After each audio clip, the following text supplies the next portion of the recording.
हाँ पूछे पूछे। अपना आदि पुराण संस्कृति वाला विषय आया था अविद्यो या अविद्यो गुरुदेव जनार्दन। तो इस पर से प्रश्न उठा था कि गुरु के बारे में प्रश्न उठा था, गुरु के लक्षण के बारे में उठा था। फिर अपना विषय गुरुद्वार को भी चला सकते हैं, यहाँ पे भी ये विषय हुआ, गुरु के ऊपर ही अपना विषय चला है। तो आप ठीक से जब इसी के बारे में पूछा जाए तो चलना आपने बोला था 1.5 करोड़ पुरुषोत्तम गीता अब इसमें आएगा, तो वो अभी समझ में आया, अपने को हो गया इसका। तो किस जगह पे पुरुषोत्तम जी ने इस पॉइंट किया? पुरुषोत्तम जी ने जो उस विषय के उपक्रम में ये बात कही कि मूल आचार्य के अंदर इन गुणों को हमें देखना चाहिए और गुरुद्वार का जो सम्मान है वो उनके द्वारा बनाई गई परंपरा के सम्मान के रूप में करना चाहिए। तो उतने ही संदर्भ में इन वचनों को पुरुषोत्तम जी ने रखे हैं। विशेष कोई नहीं आया? नहीं नहीं नहीं।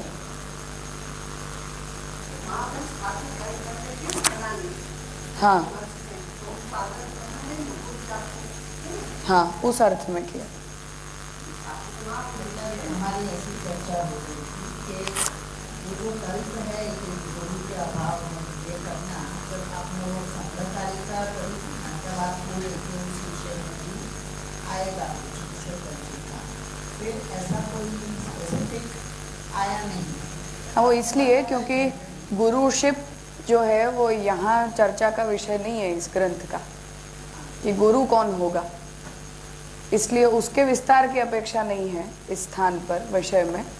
इतना है केवल कि गुरु मूल के अंदर उसकी उत्तमता को देखने के कारण नीचे हमें अगर उसके पूर्ण लक्षण प्राप्त नहीं होते हैं तो उनमें हमें क्या भाव करना चाहिए, इसलिए उसे ही पुरुषोत्तम जी ने जो है वो स्पष्ट किया।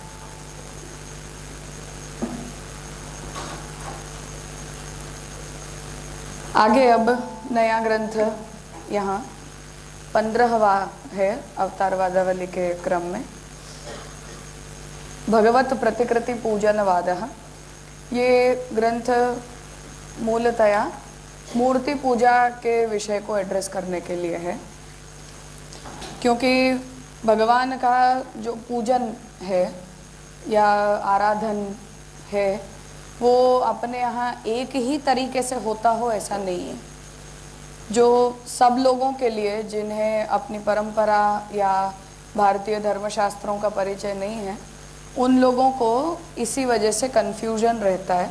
जो मैंने मांडवी के सत्र में और मैं हमेशा इस बात को बोलती रहती हूँ कि वेद और पुराण अलग अलग बातें होती हैं, वेद और स्मृति अलग अलग होते हैं, पुराण और स्मृति अलग होते हैं, कुछ पुराना होता है कुछ नया होता है, कुछ ऋषि का कहा होता है कुछ भगवान का कहा होता है। ऐसा जो विभाजन अपने धर्मशास्त्रों में देखा जाता है, वैसे कोई भारतीय धर्मशास्त्र इसमें अपवाद नहीं है, दुनिया के सभी धर्मों में ऐसा ही होता है। तो बाद में भी उसके डेवलपमेंट्स तो होते ही रहते हैं, पर विदेशी लोगों को जो अपनी एक साइक्लिकल टाइम पैटर्न समझ में नहीं आती है, मांडवी में जिस विषय की हमने विशेष चर्चा की थी, तो जो साइक्लिकल पैटर्न उन्हें समझ में नहीं आती है वो इस प्रकार के विचारों को प्रवर्तित करने के पीछे का प्रमुख कारण है। और अब उन लोगों से ही हम पढ़े हैं, उन्हीं की लिखी हम पढ़ते हैं, इसलिए धीरे धीरे वो विचार अपने जन समाज में भी अब सामान्य हो गए। और ऐसा एक नॉर्मल स्कूल कॉलेज का लड़का भी इस बारे में अपना निर्णय देकर चलता बनता है, उसमें कुछ ज़्यादा पढ़े लिखे होने की ज़रूरत नहीं। सोशल मीडिया के पीरियड में हर चौथी रील हमें इसी विषय में दिखाई दे जाती है।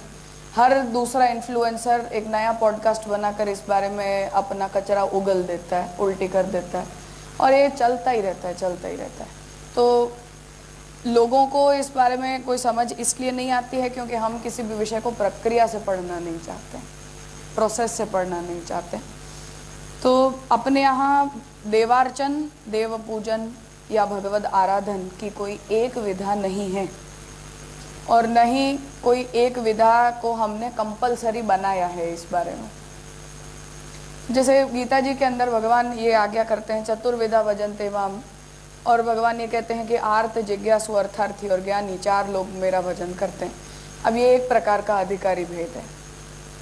अधिकारी भेद से साधन भेद होता है, साधन भेद से फल भेद होता है। आर्त करेगा तो एक अलग चीज है, जिज्ञासु करेगा एक अलग बात है, अर्थार्थी करेगा एक तीसरी बात है, ज्ञानी करेगा चौथी बात है। दिखाई देने पर सब लोग एक दिखाई दे सकते हैं, लेकिन वो प्रक्रिया एक नहीं। तो शास्त्र के पास उसकी मल्टीप्लिसिटी है कि तुम्हें जिज्ञासु होकर करना है तो तुम ऐसे करो, आर्त हो तो तुम ऐसा करो, अर्थार्थी हो तो तुम ऐसा करो, ज्ञानी हो तो तुम ऐसा करो। अब उसे देखकर जिन्हें ये बात समझ में नहीं आती उनका दिमाग चकरा जाता है कि ऐसी 4 बातें मत बोलो, एक बोलो। शास्त्र से हम पूछेंगे तो शास्त्र कहेंगे तुम सतयुग में हो तो ऐसा करो, द्वापर में हो तो ऐसा करो, त्रेता में हो तो ऐसा करो, कलयुग में हो तो ऐसा करो, ब्राह्मण हो तो ऐसा करो, क्षत्रिय हो तो ऐसा करो, स्त्री हो तो ऐसा करो, पुरुष हो तो ऐसा करो, ब्रह्मचारी हो तो ऐसा करो, गृहस्थ हो तो ऐसा करो। तो वैविध्य की कोई सीमा ही नहीं है अपने पास। जितनी विचित्रता आप चाहते हो, जितनी वैरायटी आप चाहते हो, सब की सब आपको आपका शास्त्र दे देगा। और ये वस्तुतः निंदा का विषय नहीं है, प्रशंसा का विषय है। तो लोगों ने उसे उल्टा मान लिया है। प्रशंसा का विषय इसलिए है क्योंकि हम कितने ज़्यादा व्यक्तिगत हैं इस विचार को प्रस्तुत करने के बारे में, कि हम 2 लोगों को एक प्रक्रिया में ज़बरदस्ती घुसाना नहीं चाहते हैं कि तुम्हें ऐसा ही करना पड़ेगा। अर्थात आर्त को हम ये नहीं कहते कि तू अपना दुख भूल के और ज्ञानी बन जा। अर्थार्थी को हम जबरदस्ती नहीं करते हैं कि तुम ये भूल कर जिज्ञासु बन जाओ। कि जिज्ञासु को हम ये जबरदस्ती नहीं कर सकते कि तुम ज्ञानी के लेवल की साधना करने लग जाओ। तो हम हर किसी को उसका पर्सनलाइज्ड देते हैं। जैसे आज कस्टमाइजेशन का युग है ना, तो हमें ये ज़्यादा समझ में आनी चाहिए बातें। तो हम कस्टमाइजेशन चाहते हैं ना हर वस्तु का। तो आपके साइज़ का कपड़ा मैं क्यों पहनूं, मेरी साइज़ का कपड़ा आप क्यों पहनो, हम कस्टमाइज करवाएंगे। हर बॉडी अपनी स्वतंत्र होती है, ठीक है ना। अभी अंबानी परिवार ने जो नया फैशन क्लेम शुरू किया है उसमें ऐसा ही बताना चाहते हैं कि आप एक साइज़ के मास क्रिएशन मत करो, एक साइज़ में 50 कपड़ा मत बनाओ। तो आप कंप्यूटर के सामने खड़े रहो, वो आपको देखेगा, आपके शरीर को देखेगा, उसमें आपके शरीर पे कौन सा रंग अच्छा लगता है, कौन सा आकार अच्छा लगता है, कौन सी साइज़ अच्छी लगती है, वो आपको सजेस्ट करेगा। उससे एआई को उसके लिए आप ट्रेन करोगे, उसे देखकर फिर आप अपना कपड़ा बनवाओगे। कस्टमाइजेशन है, इतना कस्टमाइजेशन है, लोग करते ही है ना ऐसा। ऐसा शास्त्र अपना कस्टमाइजेशन करवाता है। मैं जो बोलना चाहती हूँ वो ये है, इसलिए ये वस्तुतः प्रशंसा का विषय है, निंदा का विषय नहीं है। तो हम ये नहीं बोलते कि 100 लोग जो हैं वो एक ही काम करने लग जाओ, एक ही तरीके से करने लग जाओ, क्योंकि मनुष्य ऐसे नहीं चलते हैं, हमारी बुद्धि ऐसे नहीं चलती है, हमारी मनोवृत्ति ऐसी बनाई नहीं गई है। तो भगवान हमारी डिज़ाइन जानते हैं कि मैंने मनुष्य को कैसा बनाया है। तो हमारी डिज़ाइन देख के भगवान हमें ये देना चाहते हैं कि तुम अपना अपना करो, सब अपना अपना करो। सब लोग जानवरों के जैसे एक रास्ते पर चलते मत रहो, क्योंकि हम मनुष्य हैं, हम अपनी बुद्धि का उपयोग तो करते ही हैं, हम पशुओं के जैसे तो नहीं चल सकते। तो वो धर्म साधना का ऐसा एक कस्टमाइजेशन है। अब ये है कि वो कस्टमाइजेशन में अपना स्वातंत्र्य नहीं है, शास्त्र हमें वो कस्टमाइजेशन देता है, बना कर देता है, वो कॉम्बिनेशन बना कर देता है। तो आज हमारे घर में बात हो रही थी, कोई बोल रहा था हमें आम की खुशबू का इत्र चाहिए, कोई बोलता है मिट्टी की खुशबू का इत्र चाहिए, कोई बोलता है, ताज जी को थोड़े दिन पहले विचार आया कमल का इत्र अपने यहाँ नहीं मिलता है, आता है कि नहीं आता है। अब ये परफ्यूमोलॉजी है, उसमें ये लोग ये बोलते हैं कि आप अपनी गंध खुद बनाओ। तो हम आपको कोई एक परफ्यूम नहीं देंगे, आप सभी सुगंधों को टेस्ट करो। आपको हम बहुत सारे 50 हज़ारों प्रकार के सेंट देंगे, पिगमेंट्स देंगे, और आप ऑयल के अंदर वो पिगमेंट डालकर अपना परफ्यूम खुद बनाओ और खुद ले जाओ। ये होता है, अब कस्टमाइजेशन होता है। अब उसमें मैंने 2 पिगमेंट्स मिला दिए, जैसे जूही और चमेली के फूलों का पिगमेंट मिला दिया, मुझे वो सुगंध अच्छी लगती है, तो इनको जूही की स्मेल में बास आती है, मुझे जूही की स्मेल अच्छी लगती है।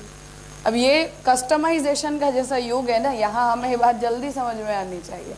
शास्त्र हमें वो कस्टमाइजेशन का फ्रीडम देता है, अपना शास्त्र कस्टमाइज्ड है। इतना है केवल कि उसकी छूट छाट, जैसे यहाँ पिगमेंट्स को मिलाकर कुछ नया परफ्यूम का फ्लेवर बनाने की छूट जैसे मुझे है, ऐसे दो संप्रदायों को मिलाने की छूट नहीं है, पर दो साधनाओं को मिलाकर शास्त्र मुझे वो प्रकल्प देता है कि तुम ऐसा करना चाहते हो तो तुम ऐसा कर सकते हो।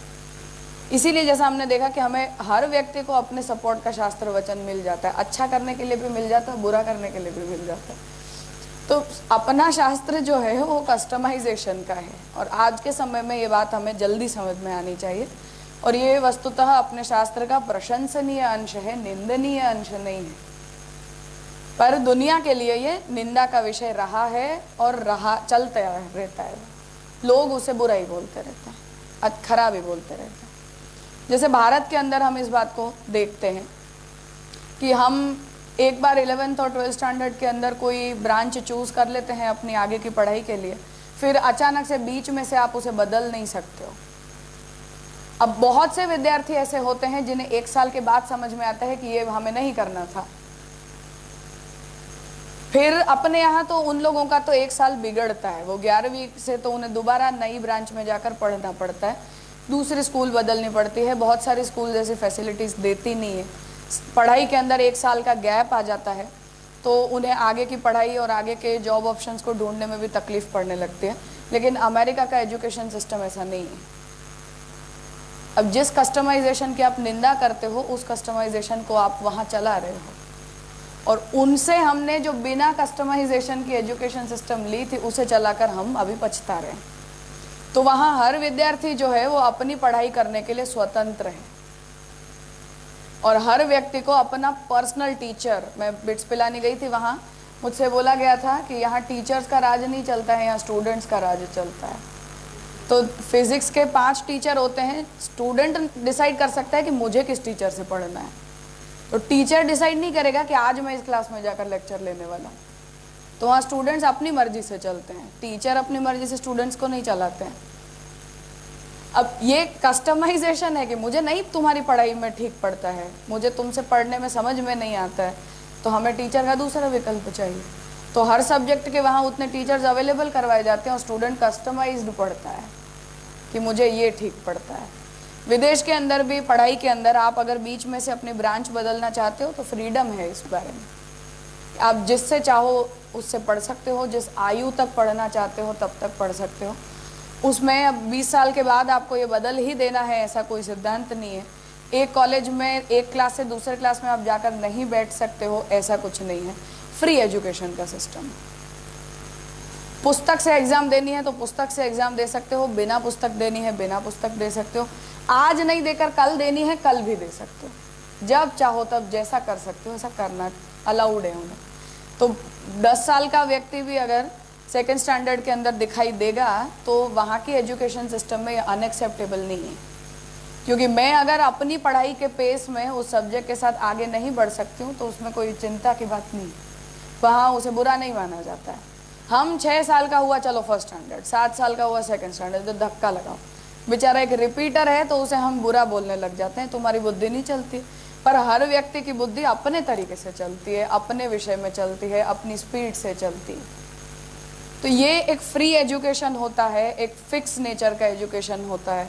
तो एजुकेशन मिनिस्टर्स जो हैं या साइकियाट्रिस्ट जो हैं वो लोग ये बोलते हैं कि हर बच्चा अपनी तरीके से बड़ा होता है। कोई 1 साल में चलना सीखता है, कोई 1.5 साल में भी चलना सीखता है, कोई 1 साल में बोलना सीखता है, कोई 1.5 साल में भी बोलना सीखता है। इसमें कोई एक सिद्धांत हर शरीर के ऊपर, हर व्यक्ति के ऊपर नहीं चलता है। अपना शास्त्र जो है वो ऐसे कस्टमाइजेशन में बिलीव करता है, मेरे कहने का अर्थ ये है। और वो कस्टमाइजेशन अपने शास्त्र का प्रशंसनीय अंश है, निंदनीय अंश नहीं है, जिसे आज हमने निंदा का विषय बनाया कि आपके पास हर वस्तु के लिए 50 विकल्प होते हैं, एक पद्धति नहीं। भाई 50 विकल्प होना 50 लोगों को पर्सनल मिल रहा है तो बुरा है कि अच्छा है? हर व्यक्ति के पास ये स्वातंत्र्य है कि वो अपना कल्प चुन सकता है, अपनी प्रक्रिया चुन सकता है, यथाधिकार चुनेगा, अपनी अवस्था से चुनेगा, अपनी योग्यता को देखकर चुनेगा। तो शास्त्र हमें उसके वो सारे प्रकल्प प्रदान करते हैं। उस वजह से पुरुषोत्तम जी ने इस ग्रंथ को यहाँ उपक्रम में लिया है कि भगवान के पूजन या भगवद आराधन की कोई एक विधा अपने यहाँ नहीं है, परंतु उनका तत्व एक ही होता है। तो यज्ञ भी जो है वो भगवद आराधन है, तपस्या भी भगवद आराधन है, दान भी भगवद आराधन है, विद्या ग्रहण करना भी भगवद आराधन है, पूजा करना भी भगवद आराधन है, निर्मंत्रक करना भी भगवद आराधन है, कुछ स्वतंत्र करना भी भगवद आराधन है, एक्सेट्रा एक्सेट्रा। तो ये भगवद आकृति, भगवत प्रतिकृति का मतलब है कि जिस किसी वस्तु को हम भगवान का प्रतीक मानते हैं या भगवान की प्रतिकृति अर्थात कि भगवान के समान कोई दूसरा रूप, ऐसा हम जिस किसी के लिए भी कहते हैं, उसके पूजन की या उसके आराधन की कोई एक विधा अपने यहाँ फिक्स नहीं की गई है, जिस वजह से हमें ये लगता है कि यज्ञ करना और सेवा करना अलग अलग होता है, या दान करना और विद्या ग्रहण करना अलग अलग बात होती है। परंतु तत्वतः जो है वो शास्त्र ये कहता है कि उससे आराधन होता है।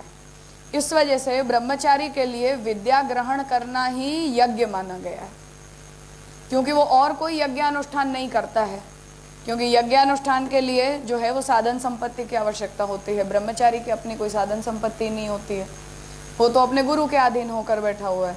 तो ब्रह्मचारी जो है वो होम करता है नित्य समिधा से, बेर मिनिमम मटेरियल का उपयोग करके। परंतु गृहस्थों के लिए जितने होम, विस्तृत होम बताए गए हैं, वो ब्रह्मचारियों के लिए नहीं कहे गए हैं। तो शास्त्र ये कहता है कि ब्रह्मचारी 25 वर्ष पर्यंत जो विद्या ग्रहण करता है, वेद को धारण करता है, स्वाध्याय करता है, वो विद्या ग्रहण ही उसका भगवद आराधन है, वही उसकी पूजा है, वही उसका यज्ञ है। ये एक प्रक्रिया है, ये एक विधा है। ऐसे ही जब हम सन्यासी को ये बोलते हैं कि सन्यासी मानस यज्ञ करेगा, क्यों? क्योंकि सन्यासी जो है वो अपने सभी पदार्थों को तो छोड़कर निकल गया है, सब कुछ भी पदार्थ उसके पास उपलब्ध नहीं है, तो कोई भी द्रव्य यज्ञ वो नहीं कर सकता है। तो शास्त्र ने यज्ञ को केवल एक प्रकार भी नहीं बताया है। तो विद्या भी यज्ञ होती है, द्रव्य भी यज्ञ, द्रव्य से किया जाता यज्ञ भी यज्ञ होता है, वैराग्य और तपस्या भी यज्ञ रूप कहे गए हैं, और मानस यज्ञ भी यज्ञ रूप ही कहे गए हैं। तो चारों वर्णों के लोगों के लिए यज्ञ के ये 4 प्रकार शास्त्र ने बताए, चारों आश्रमों के लोगों के लिए। तो ब्रह्मचारी होता है वो स्वाध्याय यज्ञ करता है, गृहस्थ होते हैं वो द्रव्य यज्ञ करते हैं, क्योंकि आप व्यावृत हो, कमा रहे हो, संपत्तिवान हो। जो वानप्रस्थी होते हैं वो उस द्रव्य यज्ञ का उनका आधा प्रपोर्शन हो जाता है, क्योंकि अब उन्हें कमाना नहीं है, जो मिले उससे चलाना है। और जो सन्यासी हैं उनके लिए शास्त्र कहते हैं कि वो मानस यज्ञ करते हैं, मन से ही करते हैं। जैसे संध्या वंदन के अंदर भी सूतक काल के अंदर कोई कैसे संध्या करे, तो अर्घ्य पर्यंत की संध्या होती है, अर्घ्यांत संध्या होती है, और वो पूरी मानी जाती है। फिर शास्त्र वहाँ ये नहीं कहता कि अधूरी है, क्योंकि समझने की बात है कि वो अपवित्र अवस्था है, उसमें आप पूरी कर नहीं सकते हो, गायत्री का उच्चारण नहीं कर सकते, तो अर्घ्यांत होती है। तो छोड़ भी नहीं दी है, पूरी भी नहीं कर रहे हैं, उसको इस रूप में कर रहे हैं, क्योंकि गायत्री अर्थात संध्या वंदन भी जो है वो भगवद आराधन है, फिर से ब्रह्म का आराधन करना है।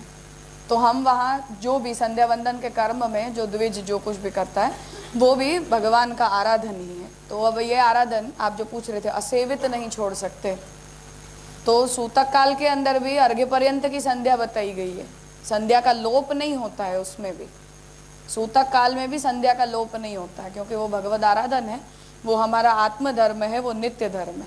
तो उसके अंदर जो भी अस्पृश्य ऐसा अंग है कि जो हम अपनी अपवित्रता के कारण नहीं कर सकते हैं, उसको छोड़ दिया जाता है, पर उसे हम उसका संध्या वंदन का सूतक काल में लोप नहीं कर सकते, तो वो भी भगवद आराधन है। तो शास्त्र के अंदर ये सब कुछ, जैसे मंत्र भी भगवान की आकृति माना गया है, ग्रंथ भी भगवान की आकृति माना गया है, गुरु भी भगवान की आकृति माना गया है, तीर्थ भी भगवद आकृति माना गया है, जल भी भगवद आकृति माना गया है। तो भगवान की आकृति, क्योंकि ब्रह्मात्मक जगत है, वस्तुतः सब कुछ भगवान ही बने हैं, तो सब कुछ भगवद आकृति ही है वस्तुतः। फिर भी उनके अंदर जहाँ भी हमें प्रकट आकृति का अनुभव होता है, जैसे मूर्ति है, तो मुझे टेबल में भगवद आकृति का अनुभव नहीं होता है, मूर्ति या चित्रपट होता है तो उसमें मुझे होता है। सामान्य शिला में नहीं होता है, पर शालिग्राम शिला में होता है। सामान्य शिला के अंदर नहीं होता है, पर गिरिराज जी की शिला में होता है। मेरे गांव की नदी में नहीं होता है, पर गंगा जी के अंदर होता है। ये जो भी प्रकार का तारतम्य है, भाव भेद के कारण, अवस्था भेद के कारण, या साधन भेद या मार्ग भेद के कारण, उन सभी का विस्तृत विवेचन पुरुषोत्तम जी यहाँ ग्रंथ में कर रहे हैं। जितनी जितनी विधाओं से शास्त्र के अंदर भगवद आकृति पूजन का वर्णन किया गया उस सब कुछ, और वो आकृति पूजन का प्रकार अन्य संप्रदायों के अंदर किस प्रकार से स्वीकारा गया है और उसमें हम कहाँ स्टैंड करते हैं, हम कहाँ उनसे अलग होते हैं, उसका विशद विवेचन इस ग्रंथ के अंदर पुरुषोत्तम जी कर रहे हैं। तो प्रतिकृति टाइटल समझना है। प्रतिकृति का मतलब है भगवान का रिजेंबलिंग, कुछ भी जिसे भी हम ये भगवद रूप है ऐसा बोलते हों, या ये भगवद आकार है ऐसा बोलते हों, या इसमें भगवान की उपस्थिति है ऐसा हम जिस किसी के बारे में भी बोलते हों, वो भगवान की प्रतिकृति है, भगवान की कॉपी है। प्रतिकृति का वैसा असभ्य भाषा में मतलब बनेगा कॉपी है, ठीक है, जेरोक्स है, दूसरा प्रिंट है, ऐसे। तो उस विषय में यहाँ पुरुषोत्तम जी ये स्पष्टता करना चाहते हैं ताकि उसकी जितनी भी विधाएं हैं उनके अंदर भी अधिकार आदि की स्पष्टता हो जाए। तो जैसे हम यज्ञ के द्वारा ईश्वर आराधन करते हैं तो शास्त्र कहता है कि वो द्विजाधिकारक होता है। आप अद्विज हो और आपको भगवद आराधन करना है तो यज्ञ से मत करो, दूसरी तरीके से कर लो। ब्रह्मचारी की अवस्था में हो तो ऐसे कर लो, गृहस्थ हो तो ऐसे कर लो। तो शास्त्र हमें वो सारे विकल्प हमारी अवस्था, हमारी समझ, हमारा अधिकार, हमारा वर्ण, हमारी संस्कार वगैरह के आधार पर प्रदान करते हैं। पर ये सभी जो हैं वो शास्त्र के अंदर भगवद आराधन की ही विधाएं हैं। इनके अंदर जो कुछ भी किया जाता है वो ईश्वर आराधन ही होता है, ठीक है। दान के द्वारा हो, तपस्या के द्वारा हो, हर किसी के द्वारा, ये सब अपने यहाँ भगवद आराधन है।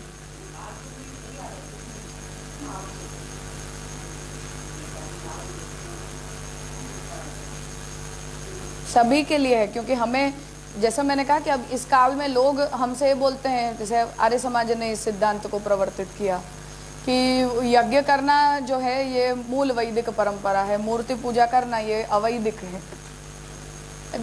यहीं से ये बात शुरू हो जाती है। तो अब अवैदिक है का क्या मतलब है?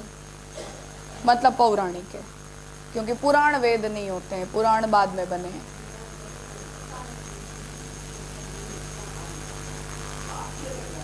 सही बात है, क्योंकि ये सब विषय, जैसे छोटी सी बात कि मैं अपने घर में जिनकी पूजा सेवा करती हूँ वो क्या है।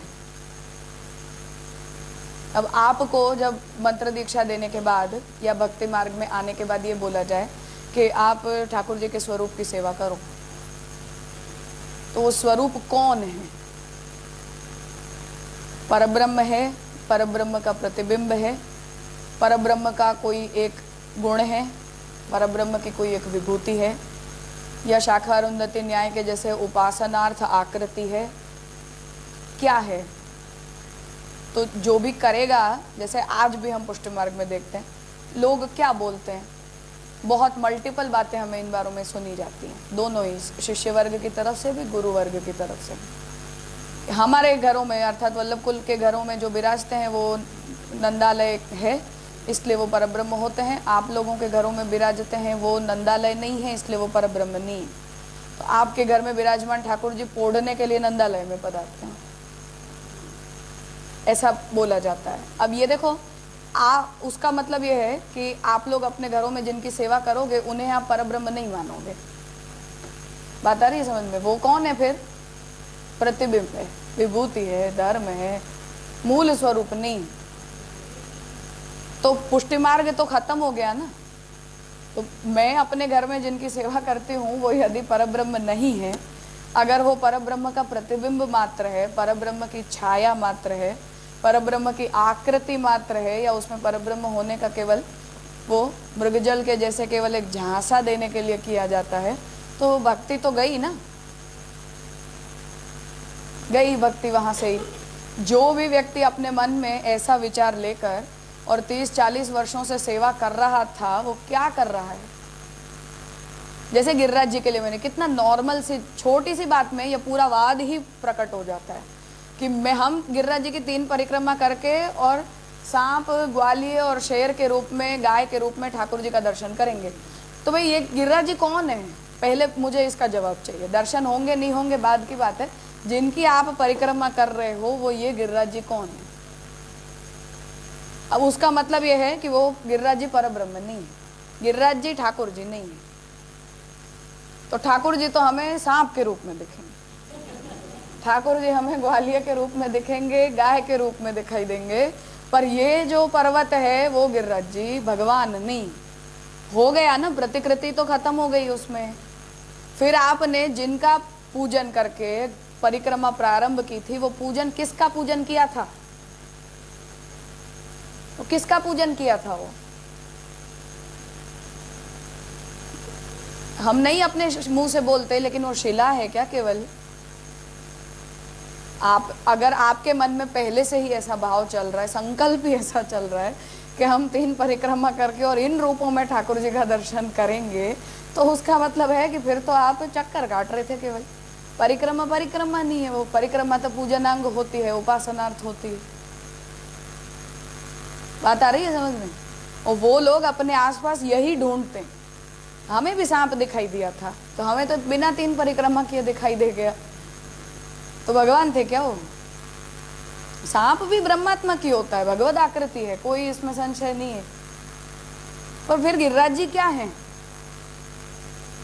तो ऐसी छोटी छोटी जो हमारी शंकाएं होती हैं, या हमारे मन में इतना छोटा सा भी एक जो विचार मात्र भी आ जाता है, संशय का जो विचार आ जाता है, उतने मात्र से भक्ति और पुष्टि भक्ति का उच्छेद हो जाता है पूरा। तो एक बार भी हमें अपने घर के सेव्य के बारे में ये विचार आ जाए कि ये परब्रह्म नहीं है, एक बार के लिए भी आ जाए, तो वहां से पुष्टि भक्ति खत्म हो जाती है, चली जाती है। इसलिए पुरुषोत्तम जी यहाँ ये विचार करना चाहते हैं कि भगवद आकृति का, क्योंकि हम अन्य अन्य संप्रदायों के सिद्धांतों को देखें तो वहाँ सर्वत्र प्रकट विग्रह के अंदर पूर्णत्व का स्वीकार नहीं भी किया गया है। तो जो हम, क्योंकि वहाँ अवस्था भेद के कारण ये विचार किया जाता है।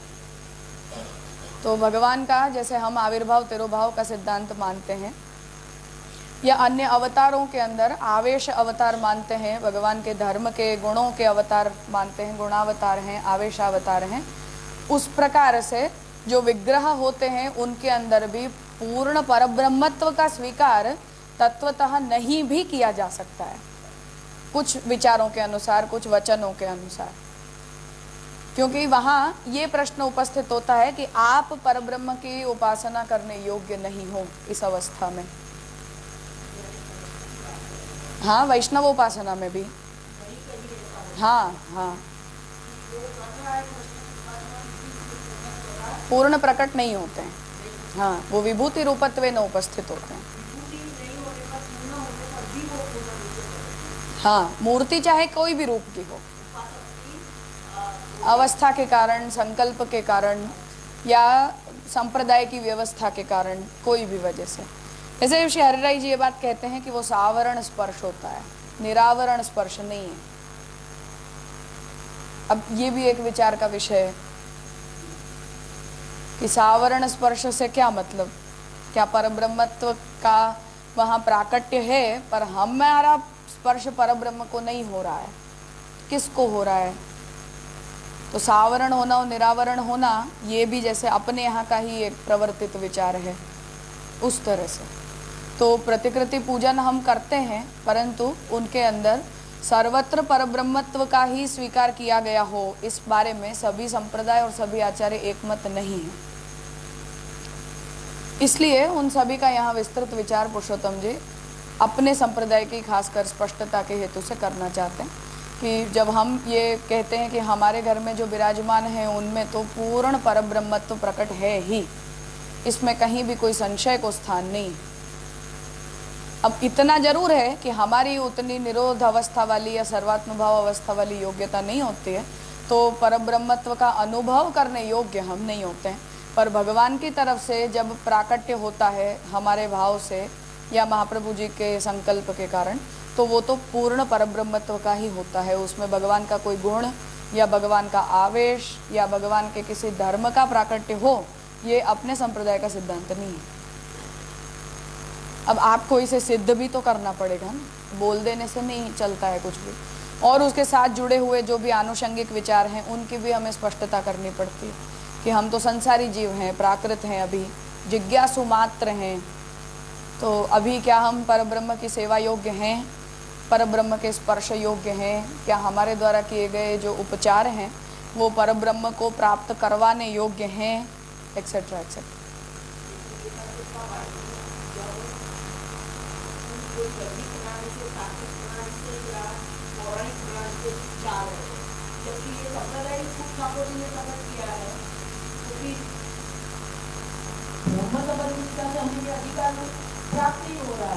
फिर मैं इसीलिए कहती हूँ, फिर भी हरिराई जी का ये सिद्धांत है कि निरोध अवस्था पर्यंत सावरण स्पर्श होता है, और जब हम निरुद्ध हो जाते हैं भगवान में, उस पूर्ण प्रेम के प्राकट्य के बाद ही निरावरण स्पर्श होता है। कैसे समझेंगे हम इस बात को?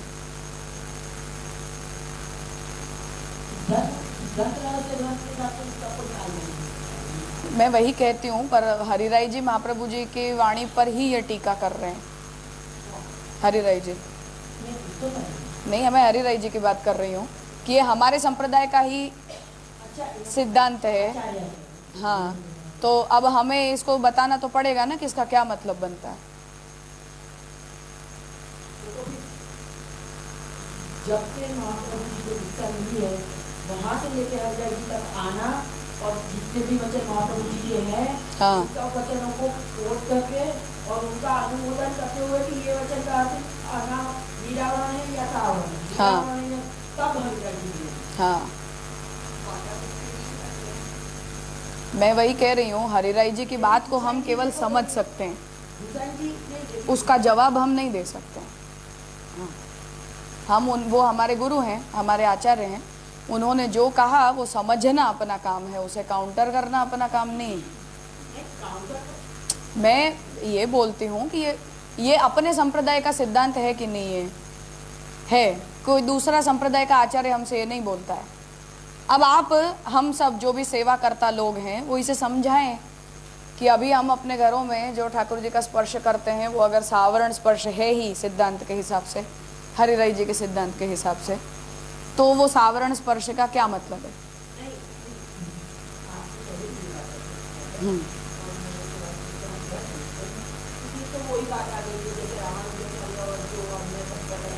वो बात नहीं आई।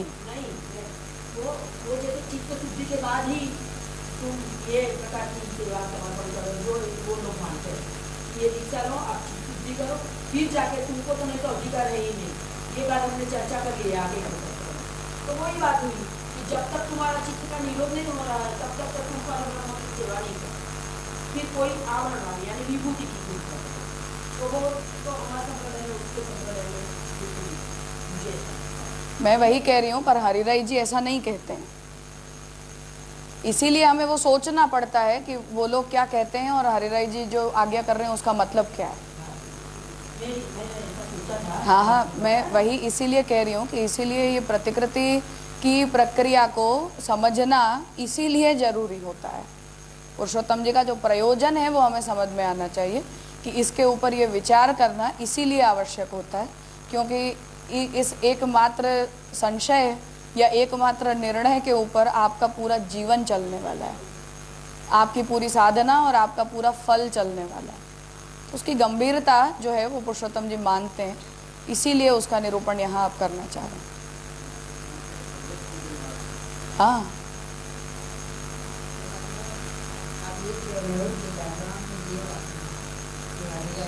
नहीं नहीं, वो बिल्कुल नहीं रखना है, क्योंकि हरिराई जी के विषय में यहाँ पुरुषोत्तम जी ने कोई विचार नहीं किया।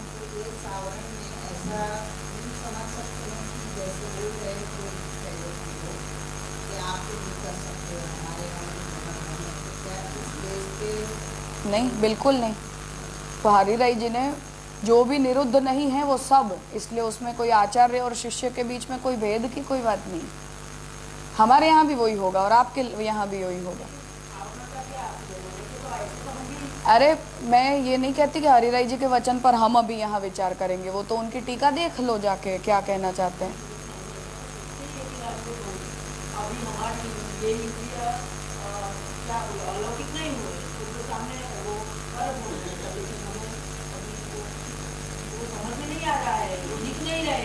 बात वो नहीं है कि हमारे साथ क्या हो रहा है और क्या नहीं हो रहा है। सिद्धांततः आप इस बात को ऑथोरिटेटिवली क्या बोलोगे, ये प्रश्न है। मैं क्या सोचती हूँ और आप क्या सोचते हो या हम मिलकर क्या सोच सकते हैं, उसका संप्रदाय में कोई मूल्य नहीं। सिद्धांततः हम अपने संप्रदाय में जब भगवत मूर्ति का आराधन करते हैं तब उस बारे में हम क्या कहेंगे कि हम क्या कर रहे हैं। अब मैंने ये जवाब दे दिया तो हरिराई जी का वचन तो मेरे सामने होना चाहिए ना, जो ये आज्ञा करते हैं कि निरोध अवस्था पर्यंत सावरण स्पर्श होता है, निरुद्ध होने के बाद निरावरण स्पर्श होता है। तो आप हरिराई जी के से अलग बात तो नहीं बोल सकते, वो आपके संप्रदाय के आचार्य हैं, तो क्लैरिफाई इट। मैं उसकी गंभीरता बताना चाहती हूँ कि ये ऐसे ही बोल देने जैसे स्टेटमेंट्स नहीं है ये कि हमने किसी के सामने कुछ भी कह दिया, ऐसा हम नहीं कर सकते। और स्वयं भी हमें अपने चित्त में इस बारे में वो सारी स्पष्टताएं एक अनुयायी के रूप में या सेवाकर्ता के रूप में होनी भी इतनी ही जरूरी है।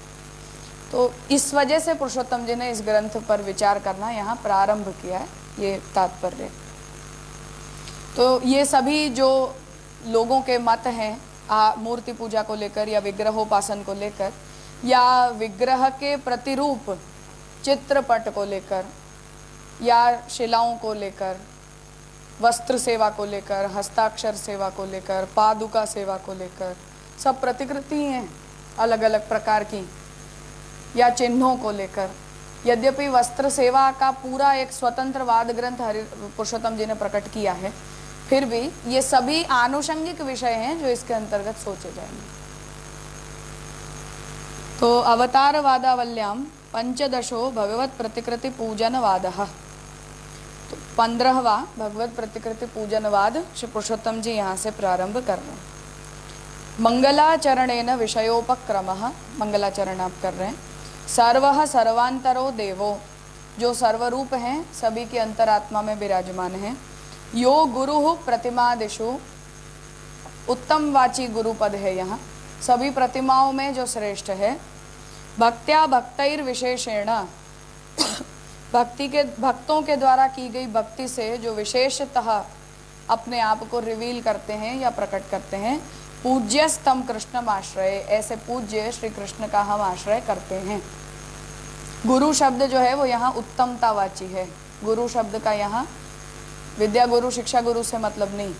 तो सभी प्रतिमाओं में अर्थात अन्य देवी देवताओं की भी प्रतिमाओं में जो श्रेष्ठ प्रतिमा है वो, ऐसा अर्थ है।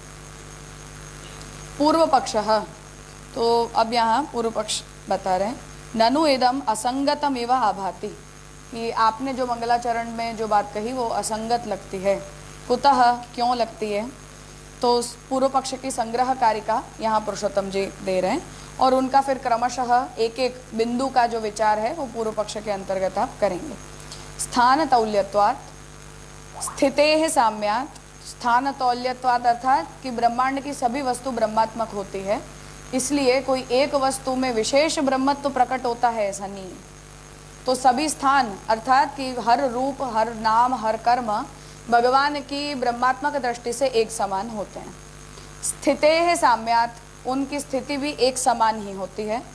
अवज्ञादिषु दोषतः, अगर कोई एक के अंदर हम विशेष भगवत प्राकट्य का विचार करते हैं तो अवज्ञा आदि दोषों की आपत्ति उपस्थित होती है।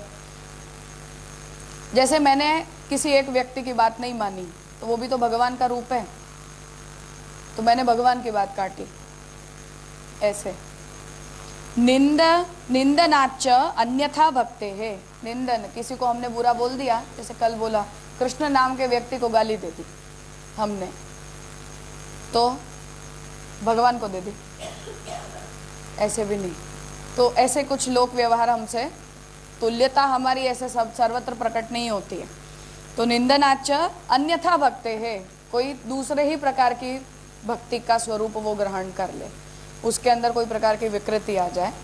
तुल्यम सर्वत्र पूजनम, इसलिए सर्वत्र भगवान का एक समान पूजन होना चाहिए, वहाँ कहीं कम पूजन हो, कहीं विशेष पूजन हो, ऐसा नहीं। ये पूर्व पक्षी का तात्पर्य संग्रह कारिका है। अब इन चार पक्षों का विस्तार गद्य से पुरुषोत्तम जी कर रहे हैं। सबसे पहला स्थान तौल्यत्वात्, इस पर अब विचार यहाँ गद्य में कर रहे हैं। 1 नंबर जो ऊपर दिया गया है वहाँ से इसको रिलेट करना है कि पहले बिंदु पर चर्चा होगी।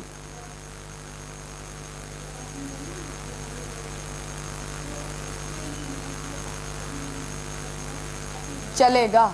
हाँ,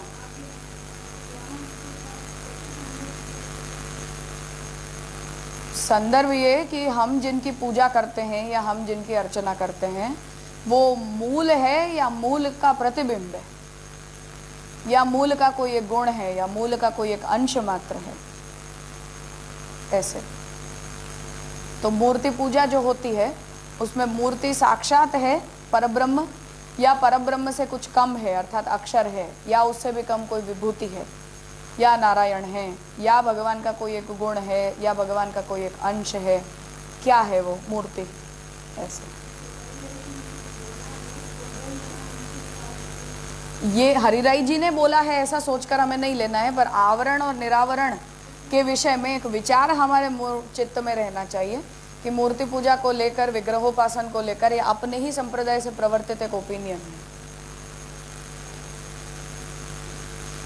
तो स्थान तौल्यात, स्थान की तुल्यता होना, ये पहली आर्ग्यूमेंट है। उसको अब यहाँ पुरुषोत्तम जी पूर्व पक्ष को समझा रहे हैं। यहाँ सिद्धांत कुछ नहीं है, पूर्व पक्षी की तरफ से उपस्थित किया गया विचार का संकलन है। तथा ही ब्रह्मवादी नाम भगवान सर्वात्मकः, ब्रह्मवादियों के लिए भगवान सर्वात्मक हैं, सर्वरूप हैं। विशिष्टाद्वैतवादी नाम सर्व शरीर विशिष्टः सर्वांतरः, विशिष्टाद्वैतवाद रामानुजाचार्य जी का है, जिसके अनुसार भगवान और भगवान के शरीर के बीच में विशेषण विशेष्ययोः द्वैतः एवं अद्वैतश्च विशिष्टाद्वैतः, ऐसा अर्थ है। जैसे सुंदर फूल, सुंदर विशेषण है, फूल विशेष्य है। सुंदरता किस में रहती है? फूल में रहती है, अर्थात पुष्पनिष्ठ है, और पुष्प का गुण क्या है? सुंदरता। तो विशेषण और विशेष्य अर्थात नाउन और एडजेक्टिव अंग्रेजी में, उनके बीच में द्वैत भी होता है और अद्वैत भी होता है, क्योंकि सुंदर न हो ऐसा भी पुष्प हो सकता है। तो पुष्प जो है वो स्थिर है, परंतु सुंदरता का जो विशेषण है वो उसको चिन्हित जरूर करता है, परंतु वो पुष्प नहीं है। तो सुंदरता और पुष्पता ये एक बात नहीं, अलग अलग है।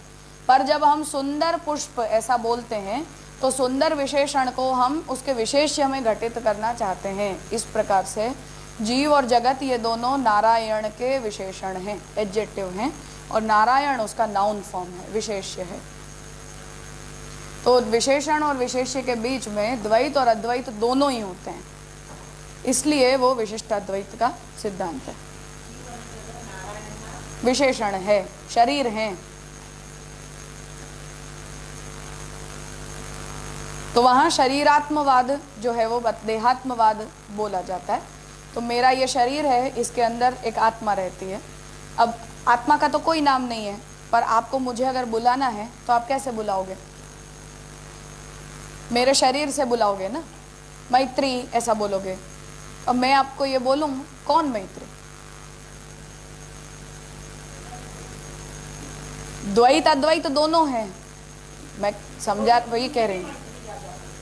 मेरा शरीर का नाम मैत्री है, ये मर जाएगा जब, तब तो मेरी आत्मा तो रहेगी अविनाशी, पर आत्मा का नाम मैत्री नहीं है। पर अभी तो इस शरीर में रहने वाली आत्मा की पहचान मैत्री नाम से ही होती है। भविष्य में जाकर मानो मैं बोलूँ मुझे मेरा नाम बदल देना है, बदल जाएगा, उसमें क्या बड़ी बात है। तो मैंने अपने शरीर का नाम बदल दिया, इसको मैत्री नहीं बोलना है, कुछ और बोलना है। तो विशेषण जो हैं वो मेरा परिचायक है, अर्थात कि आप मुझे बुलाने के लिए, मेरे साथ व्यवहार करने के लिए, मुझे पहचानने के लिए, मुझे देखने के लिए इस शरीर का उपयोग करते हो। परंतु ये शरीर और आत्मा एक तो नहीं है, अलग अलग हैं। ऐसे ही हम नारायण को समझने के लिए, जानने के लिए, पहचानने के लिए चित्त और अचित शरीर का प्रयोग करते हैं, परंतु चित्त और अचित नारायण नहीं, जैसे शरीर आत्मा नहीं। तो चित्त और अचित और नारायण के बीच द्वैत संबंध भी है और अद्वैत संबंध भी है, जैसे मेरे शरीर और मेरी आत्मा के बीच में द्वैत संबंध भी है और अद्वैत संबंध भी। ऐसे आया समझ में? तो वो विशिष्टाद्वैत सिद्धांत है। विशेषण विशेष्ययोः द्वैताद्वैतः, द्वैत और अद्वैत दोनों उनके अंदर रहते हैं, पर वहाँ द्वैत में अद्वैत है, अद्वैत में द्वैत नहीं है। तो द्वैत मुख्य है और अद्वैत उसका परिचायक है, क्योंकि सचित और अचित ये दोनों नारायण के ऊपर निर्भर होकर रहते हैं।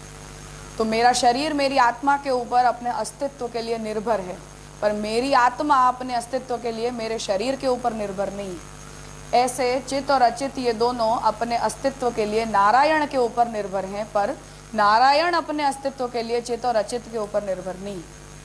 तो वहाँ देहात्मवाद संबंध जो है शरीर और आत्मा का जैसा द्वैत और अद्वैत दोनों हैं, इस संबंध का स्वीकार रामानुजाचार्य जी ने जीव जगत और नारायण के बीच में किया।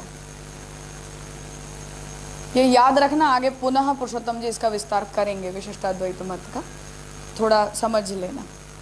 तो विशिष्टाद्वैतवादी नाम सर्व शरीर विशिष्ट सर्वांतरः। अब जैसा हम ये बोलते हैं कि हर रूप भगवद रूप है, तो नहीं, रामानुजाचार्य जी के सिद्धांत में हर रूप भगवान का रूप नहीं, शरीर विशिष्ट रूप है। अर्थात कि नारायण जिस सत्य को अपना शरीर मानते हैं, कहते हैं, वो शरीर सर्वांतर हुआ है, सर्वरूप हुआ है। ऐसे एक बीच में एक डेवलपमेंट है।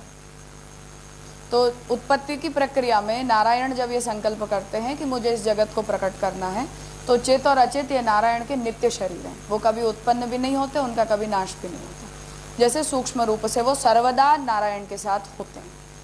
तो जब नारायण जगत को उत्पन्न करने का संकल्प करते हैं, तो सत शरीर में से जगत उत्पन्न हो जाता है और चित्त शरीर में से असंख्य जीवात्माएं उत्पन्न हो जाती हैं, और उनका लय भी पुनः सत शरीर और चित्त शरीर में ही होता है। सत और चित्त विशिष्ट नारायण में कभी नहीं होता है, उनका द्वैत भाव सदा सर्वदा रहता है। ये सिद्धांत है। चित्त आत्मा और शरीर जो है नारायण, वो नारायण से भिन्न रहता है, नारायण के अंदर। आत्मा नारायण खुद है और शरीर चित्त और अचित है। हाँ हाँ, तो आत्मा तो कुछ पति नहीं, आत्मा आनंद रूप है, पूर्ण आनंद है। अचित अचित जो शरीर है उससे ये जगत और जीव होते हैं। तो नारायण के शरीर से हाँ हाँ, नारायण के सत शरीर और नारायण के चित्त शरीर से जीव और जगत उत्पन्न होते हैं। दो हैं, जैसे हमारा सूक्ष्म शरीर और स्थूल शरीर है। नहीं तो जड़ जीव का तारतम्य कहाँ होगा ना, जड़ और जीव एक थोड़ी हो जाएंगे, ऐसा वो नहीं बताया गया है। कोई चैतन्य शरीर है और जड़ शरीर है, ऐसा। हाँ, तो ब्रह्म के संदर्भ में वो चैतन्य शरीर है और जड़ शरीर है, और वो नित्य शरीर हैं। उनमें से भगवान जब चाहते हैं तब जगत और जीव को उत्पन्न करते हैं, पुनः उनमें लीन कर देते हैं। भगवान उनसे सदा सर्वदा विलक्षण है, वो उनके साथ कभी भी एक नहीं होता।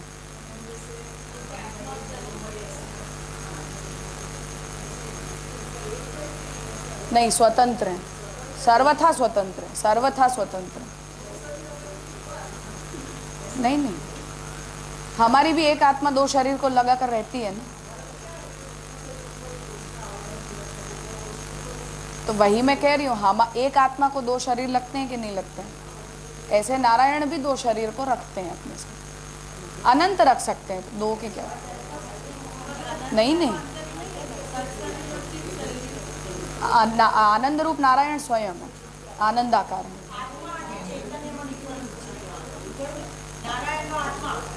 नारायण के लिए आत्मा शब्द का प्रयोग होता ही नहीं है। आत्मा और शरीर का संबंध केवल हमें समझाने के लिए यूज किया गया। मूल शब्द है विशेषण विशेष्योः द्वैताद्वैतः, यही मूल उसका डिफिनेशन।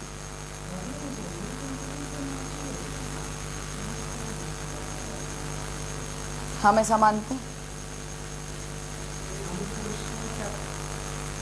नहीं, हम विशिष्टाद्वैत का स्वीकार नहीं करते। सच्चित आनंद ये भगवान के नित्य धर्म है, नहीं हुआ। सत और चित्त नारायण से व्यतिरिक्त हैं, अलग हैं, एक नहीं है। आनंद आकार है, पूर्णानंद स्वरूप है। हाँ, परब्रह्म नारायण परमात्मा सब कुछ वही है। रामानुजाचार्य जी का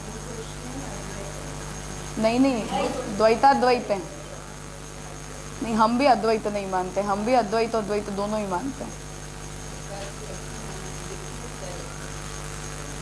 लिख लो, विशेषण विशेष्य का द्वैत और अद्वैत या शरीर देह आत्मा और शरीर का संबंध।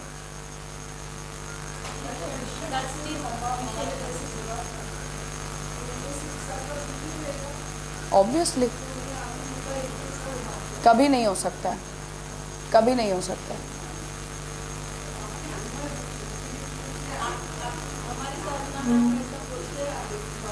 भगवान का सत जगत बनता है, ये अपना सिद्धांत है। वहां भगवान का शरीर सत जगत बनता है, ये सिद्धांत है।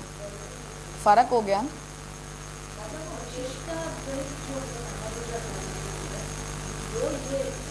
हाँ हाँ,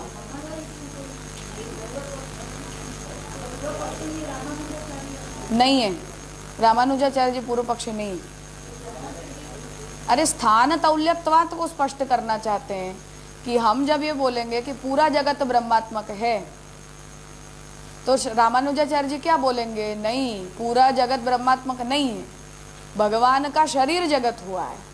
तो एक शब्द एक वाक्य वो बढ़ाएंगे। मध्वाचार्य जी बोलेंगे भगवान से व्यतिरिक्त नित्य प्रकृति शक्ति जगत हुई है, भगवान को जगत से कोई लेन देन नहीं है। स्थान तौल्यत्वात् नहीं है, स्थान भेद है पूर्णतः। शंकराचार्य जी क्या बोलेंगे? स्थान मिथ्यात्व है, मिथ्या है ये, इसको ब्रह्म से कोई लेन देन नहीं है, भेद है पूर्ण। ऐसा तो स्थान तौल्यत्वात् की हर व्यक्ति के लिए एक व्याख्या थोड़ी है। हम ब्रह्मवादी हैं, हम अपने शुद्धाद्वैत सिद्धांत से बोल रहे हैं, पर दूसरों के लिए स्थान तौल्यत्वात् का एक सिद्धांत नहीं है, तो कंसिडर तो करना ही पड़ता है ना उनका मत। या हम अपनी अपनी बात थोड़ी बोल सकते हैं हमेशा।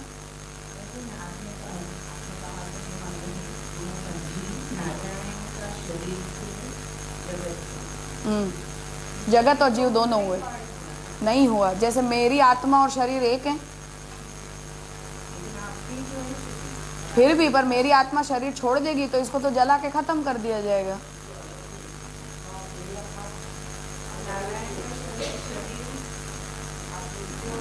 नारायण के इससे विशिष्ट शरीर भी होते हैं, पर ये एक शरीर का प्रकार है। तो जो मूल नारायण जिस शेषशायी स्वरूप से विराजमान होते हैं, वो नारायण का आनंदाकार शरीर है। उसको और इसको कोई लेन देन नहीं एक दूसरे से।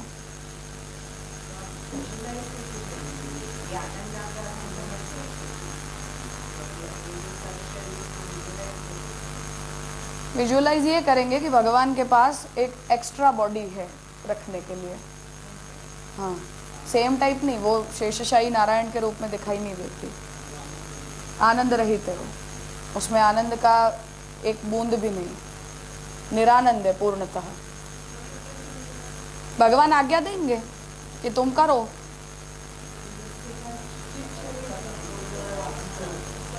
आनंद से कुछ कंट्रोल नहीं होता, नारायण से कंट्रोल होता। हाँ, वो आनंदाकार अलग है भगवान।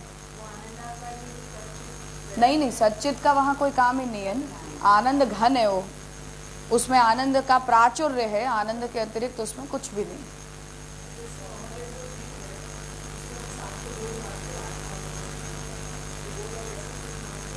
हाँ, वो तो अब प्राकृत में तो हम मिल जाते हैं, वो तो अलग बात है ना, उससे कोई मतलब नहीं है इस चीज को।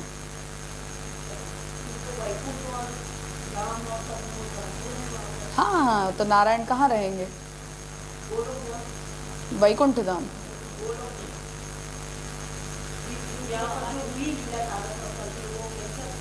नहीं, वो तो अवतार है ने। हाँ, वो तो भगवान अवतारित होते हैं, हो सकते हैं।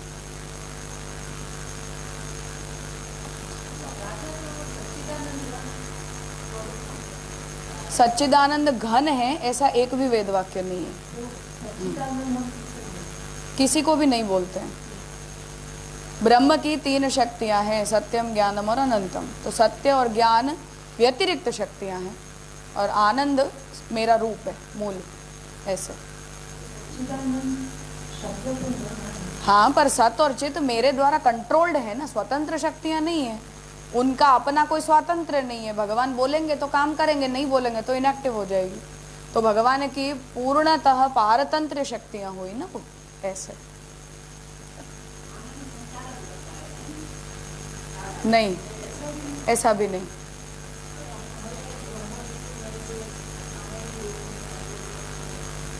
तो वो तो जैसे कृष्ण के लिए भी तो हम ऐसा ही बोलते हैं, विष्णु से पालन होता है। आप सर्वनिर्णय में हम भी तो यही मानते हैं।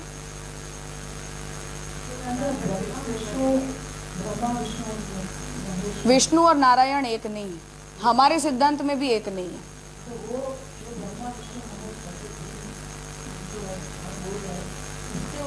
गुणाभिमानी है वो तीनों। नारायण है उसके ऊपर, हाँ। और हमारे सिद्धांत में नारायण से ऊपर फिर कृष्ण आते हैं। विशेषण और विशेष्य, जैसे मैंने बोला सुंदर पुष्प, सुंदर विशेषण है, एडजेक्टिव है। फूल ये नाउन फॉर्म है। अब मैं फूल कांस्टेंट है, विशेषण और भी हो सकते हैं, असुंदर भी हो सकता है, कुरूप भी हो सकता है। तो नाग पुष्प होता है, असुंदर है ना, कुरूप पुष्प है। दुर्गंध युक्त पुष्प है, गंध युक्त पुष्प है। ये एडजेक्टिव्स सब बदल सकते हैं, पर फूल कांस्टेंट एलिमेंट है। ऐसे सत और चित ये भगवान के एडजेक्टिव्स हैं, भगवान को बोलने के लिए यूज किए जाते हैं या भगवान को पहचानने के लिए यूज किए जाते हैं, भगवान के लिंग के रूप में यूज किए जाते हैं। परंतु सुंदर होना ये फूल का कांस्टेंट धर्म है, ऐसा नहीं है। ऐसे ही सत और चिदात्मक होना ये नारायण का धर्म नहीं, नारायण का आनंदात्मक होना नारायण का धर्म। हमारे सिद्धांत में सत चित और आनंद ये भगवान के नित्य धर्म होते हैं, उनके साथ भगवान का भेद नहीं है। सत और चित्त से भगवान का भेद नहीं है। आनंद के ब्रैकेट में सत और चित्त का विभाजन भगवान सृष्टि को उत्पन्न करने के काल में करते हैं। हाँ, ब्रह्म शरीरात्मक है, नारायण शरीरात्मक है, ऐसा बोलेंगे।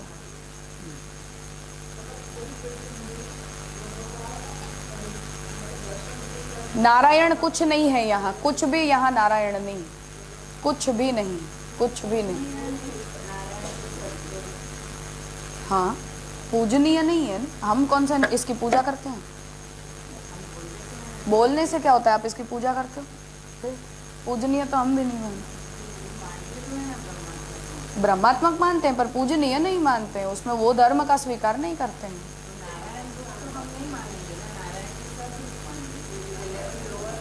हाँ, कर दिया तो, हाँ कर दिया, हमारे में नहीं। पर पूर्ण ये आविर्भाव है ऐसा भी हम नहीं कहते हैं। तिरोधान तो हो ही गया है इसमें चित्त और आनंद का।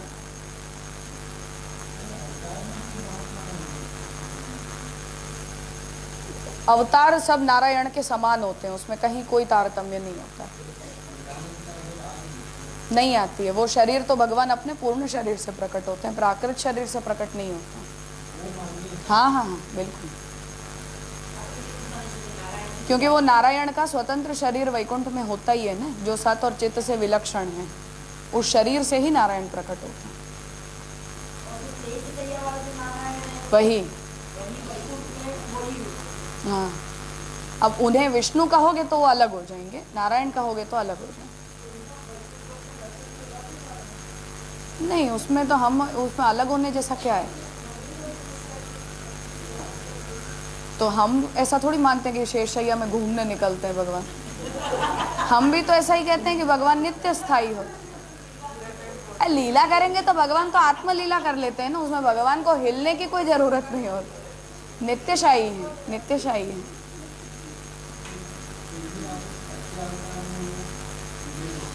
हाँ, अर्चा अवतार में आए, मूल नहीं, क्योंकि हम बद्ध हैं ना। तो मुक्तोपसृप्य पूर्णात्मा मुक्ता नाम रतिवर्धन है, ये सिद्धांत नहीं है। हाँ, नहीं है, नहीं है। उसमें जो ठाकुर जी का निज परिकर होता है वो तो वैकुंठ से प्रकट होता है। हाँ, वो तो वैकुंठ से ही प्रकट होता है। हम भी ऐसा ही कह मानते हैं। रामचंद्र जी प्रकट हुए अयोध्या, पूरी देवता थे, ऐसे तो ऐसा ही। हाँ हाँ, वो चित्त शरीर में ही उसका वो लीन होता है, और फिर भगवान उसे अगर अपनी सेवा योग्य मानते हैं तो उसे वैकुंठ में नया शरीर देते हैं। पर वो शरीर भी भगवद रूप नहीं हो सकता है, कभी भी नहीं हो सकता। नहीं, सार्ष्टी, सारूप्य, सामीप्य, सालोक्य वगैरह सब वही जो मुक्ति के प्रकार हैं, वही उपासना मुक्ति के।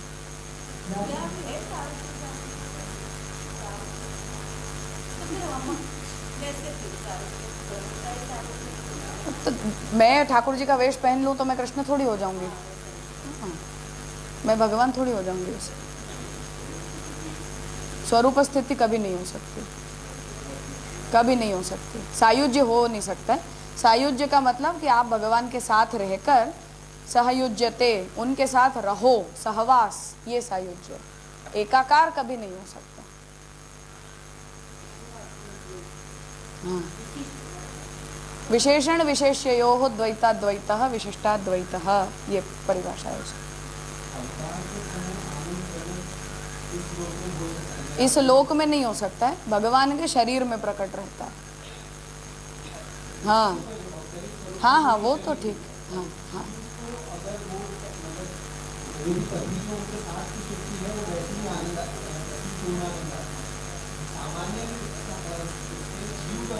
कभी नहीं हो सकता है।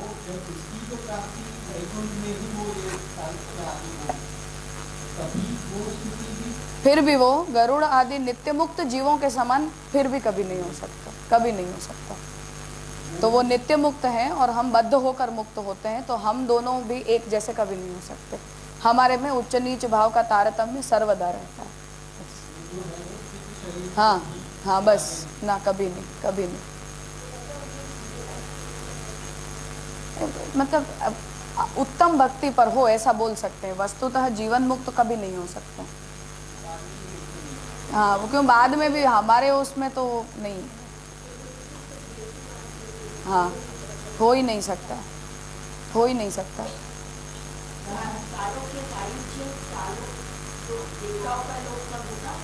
भगवत लोक होता है ना, वैष्णवों को भगवत लोक होता है।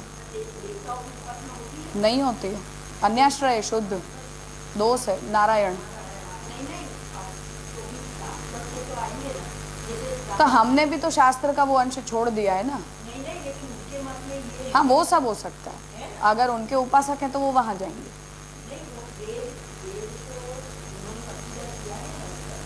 मूल प्रमाण है, भगवत शरीर है, वेद उनके वहां भगवत शरीर है।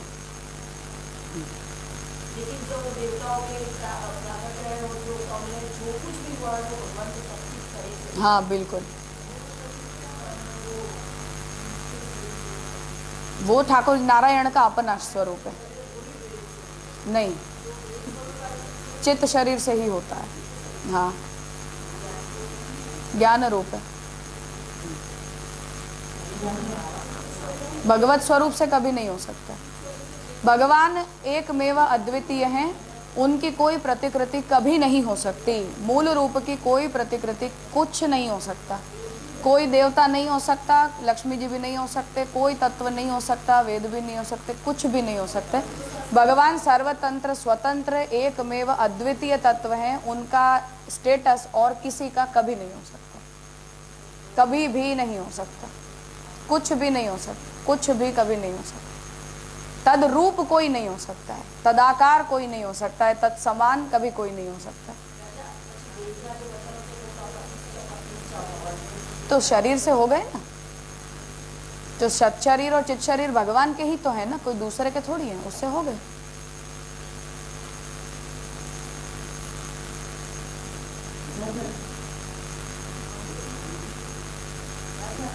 नारायण, आपने कहा कि शेष की शैया पर जो प्रौढ़ है वो नारायण है, तो जो अवतार है 24 या दशावतार मुख्य, तो वो भगवान विष्णु के नहीं, नारायण के ही हैं, नारायण के ही हैं। और नारायण अपने हर रूप में एक ही होते हैं। उसमें फिर राम और कृष्ण में तारतम्य कुछ नहीं होता है, राम और हयग्रीव में कोई तारतम्य नहीं होता है। भगवत रूप सब एक समान होता है। हाँ, वो भगवान ने नया शरीर ले लिया है ऐसे।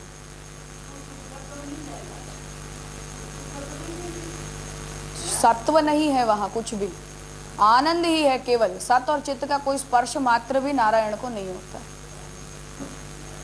कभी नहीं हो सकता।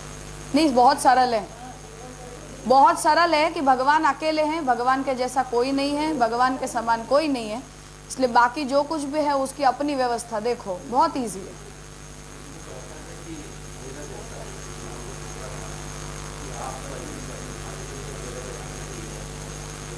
मैं खुद ही हूँ। हाँ, भगवान के समान, भगवान के रूप में तद्रूप, तत्समान, तत्स्थाई कुछ कभी भी हो नहीं सकता है। यही रामानुजाचार्य जी का भी सिद्धांत है, ये मध्वाचार्य जी का भी यही सिद्धांत नहीं है। सब समान है, अवतार सब भगवान के हैं, सब एक समान है, उनमें कोई परस्पर उच्च नीच भाव नहीं, कभी नहीं होता है, उनमें कोई तारतम्य नहीं है।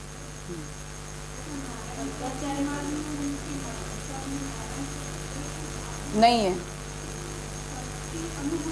नहीं है, नहीं है, हम नारायण को परब्रह्म नहीं मानते हैं।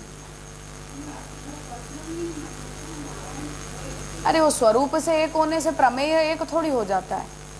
दिखाई तो नारायण एक जैसे ही देते हैं, शेषशाही, पर उससे वो परब्रह्म नहीं है हमारे सिद्धांत में, और उनके सिद्धांत में परब्रह्म है, तो प्रमेय भेद तो हो ही जाता है ना। एक बात कहाँ है? नहीं है, नहीं है, नहीं है, नहीं है, एक बात नहीं है। हाँ, विष्णु परम तत्ववाद, विष्णु, नारायण, हरि, ये सब एक ही वाची हो सकते हैं, शब्द भेद उसमें वो नहीं है। हाँ, वो सीरीज फिर से सुन लेना एक बार, वो माधव श्रीनिवास ने किया था ना पिछले बार, सुन लेना एक बार। और उनका ग्रंथ पढ़ना हो, यतीन्द्र मत दीपिका, वो रामानुजाचार्य जी के तत्व सिद्धांत का प्रमेय रत्नार्णव जैसा है, वो देख सकते। यतीन्द्र मत दीपिका नाम है, उसमें भी देख सकते हैं, अवतार मानते हैं।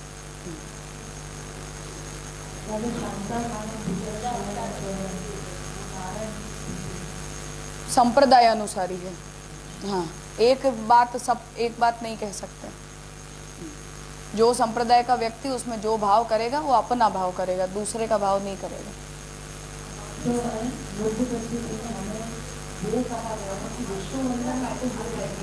हाँ, पर तत्वतः विष्णु भी भौतिक, आध्यात्मिक और आधिदैविक के भेद से तीन होते हैं। नारायण भी जो है वो उनका अलग स्वरूप हो सकता है, उनकी कोटि कृष्ण से भिन्न भी हो सकती है, सब संभव है। तो संप्रदायानुसारी परिभाषा होती है, बाकी सामान्यतः एक माने जाते हैं, इसमें कोई मेजर वो नहीं विवाद। तो विशिष्टता, हाँ,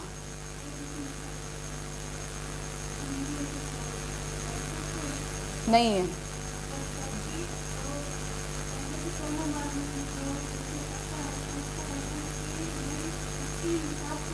नहीं मिल, ऐसा नहीं है। हाँ हाँ हाँ हाँ हाँ, बिल्कुल अलग हो जाते हैं, कोई उसमें ऐक्य का स्थान ही नहीं है, दूर दूर तक नहीं हो सकता, नहीं हो सकता। नहीं नहीं, वो सब यहाँ का विषय नहीं है।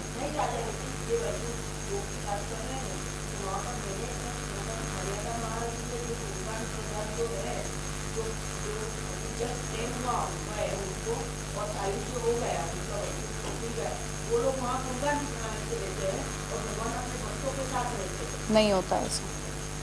फिर से आप किस संप्रदाय से बात कर रहे हो, पहला सवाल। किस विष्णु की बात कर रहे हो, दूसरा सवाल। कौन से वैकुंठ लोक की बात करते हो, तीसरा सवाल। ये तीनों से ही इसका जवाब दे सकते हैं, एक बार में हम ऐसा नहीं बोल सकते। हाँ बिल्कुल, क्योंकि विष्णु जो रहते हैं वो क्षीर सागर अलग होता है। विष्णु आदिदैविक विष्णु जहाँ रहते हैं वो क्षीर सागर अलग मतलब में है। नारायण जो स्थान पर रहते हैं वो एक अलग बात है, और कृष्ण जहाँ रहते हैं वो अलग बात है, वो तीनों एक नहीं। चाहे हम चित्रण तीनों का एक जैसा कर सकते हैं।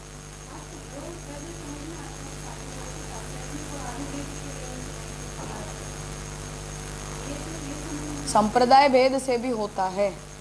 अगर कृष्ण आप अवतार रूप से मानते हो और नारायण को अवतारी मानते हो तो स्थान भेद हो गया ना, एक कैसे रहेगा। मेरा कृष्ण परब्रह्म है और आपका कृष्ण अवतार है, तो दोनों एक जगह कैसे रहेंगे। नहीं, ऐसे हम ऐसा कंपार्टमेंट बनाकर इसका जवाब नहीं दे सकते, ऐसा नहीं हो सकता। उसको हम घटित करेंगे तो विप्लव हो जाता है ऐसा करने से। वही मैं कह रही हूँ, ये मेजर कस्टमाइजेशन है। ये अंबानी ने जो बनाया है ना स्टोर, एक बार जाकर खड़े होकर देखना तो पता चल जाएगा।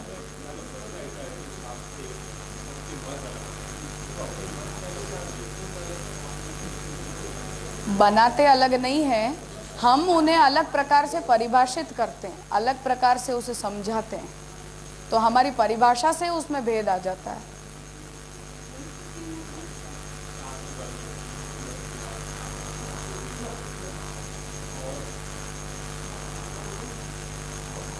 देखो इसमें ये है, जैसे महाप्रभु जी ने सिद्धांत वक्तावली में कहा कि ज्ञानी और भक्त ये दोनों एक ही अक्षर ब्रह्म में जाते हैं।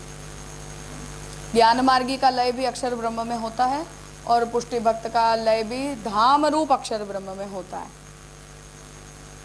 अब प्रमेय रत्न संग्रह के चार्ट में अक्षर ब्रह्म एक ही होता है, पर धाम रूप अक्षर होना और सर्वरूप अक्षर होना ये एक बात नहीं।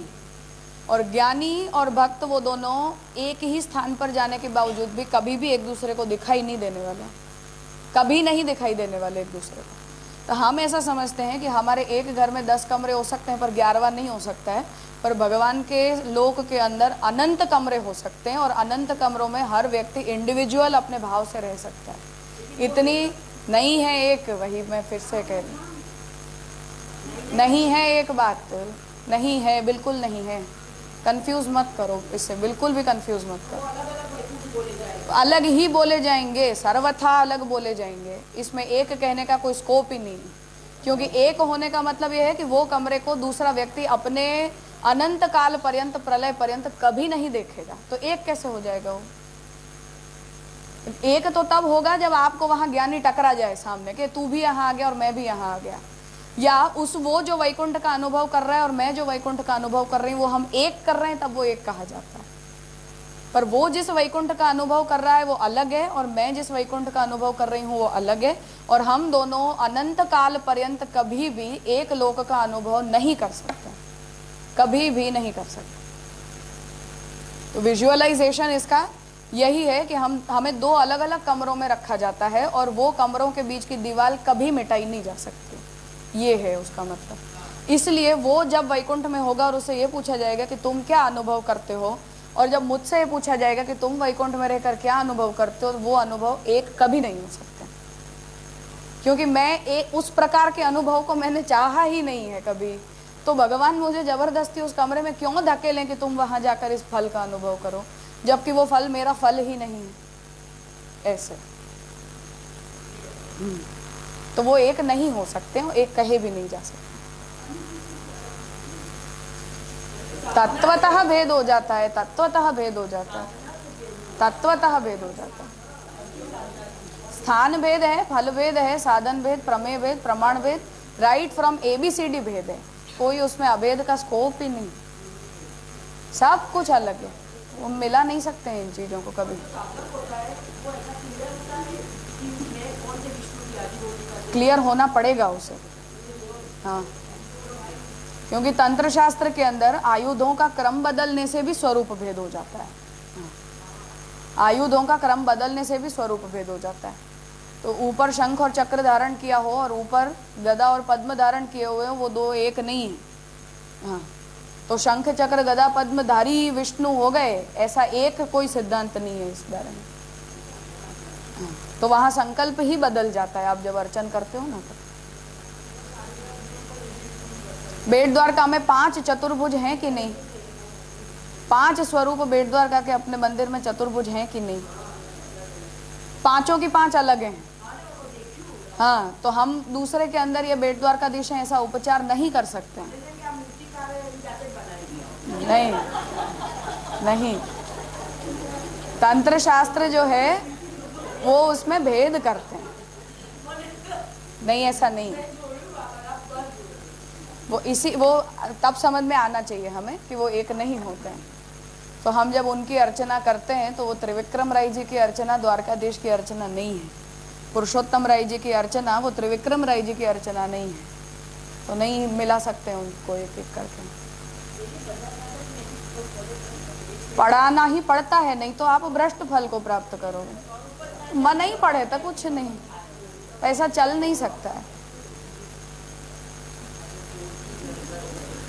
राजा एक વાત છે કે એક જ દ્વારકાધીશ બે દ્વારકામાં એક જ દ્વારકાધીશમાં બીજા ચાર જે સ્વરૂપ હતા એ દરેકના રુચિવાળા જીવો હોય ને। हाँ होए ने। ત્રિવિક્રમ રાય છે કે પેલા અધિમાસના જે હતા એ છે કે આ છે એ બધાના અલગ અલગ। हाँ, क्योंकि उनमें है ना हम भाव भेद करते हैं।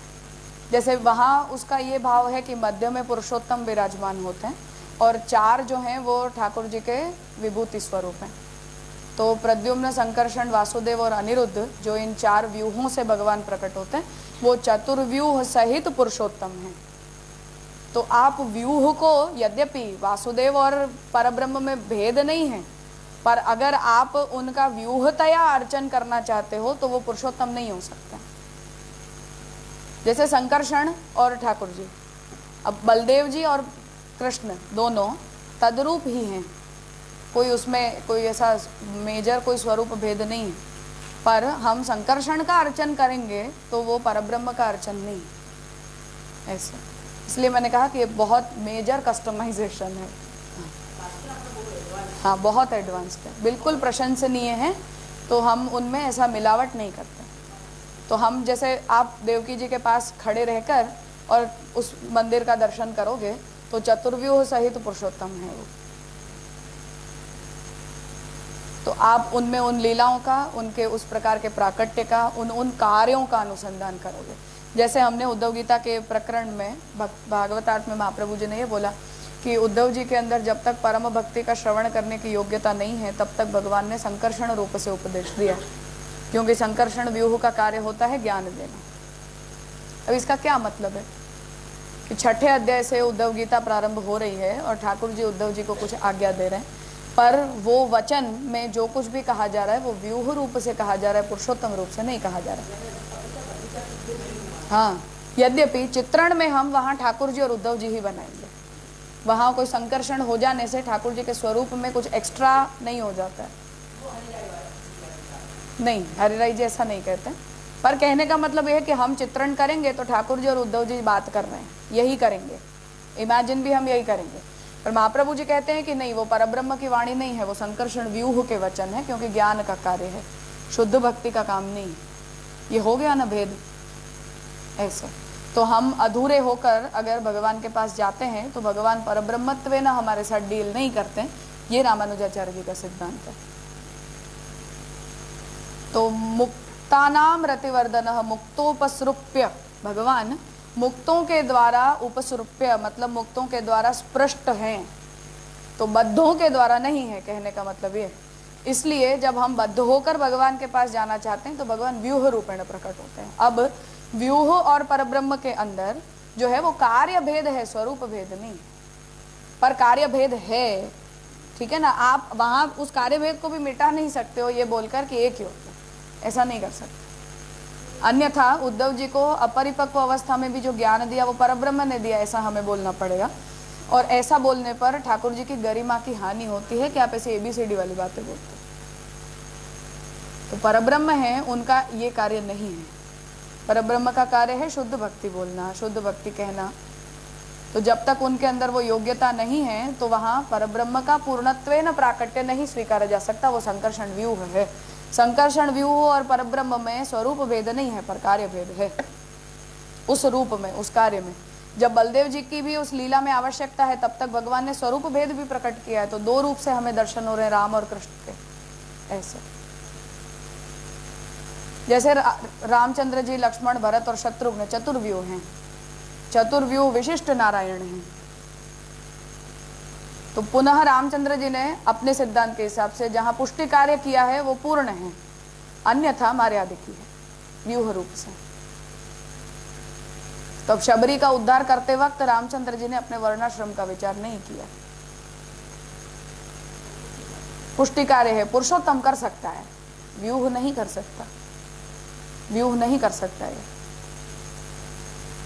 तो व्यूह रूप से फिर भगवान को रावण के वध का प्रायश्चित करना जरूरी है।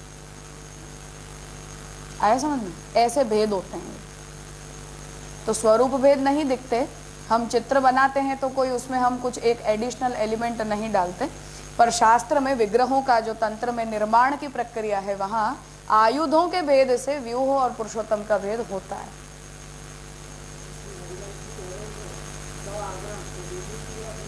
नहीं है, वही मैं कह रही हूँ, वो हम पुष्टि मार्गी हैं, हम ऐसे नहीं बोल सकते बात।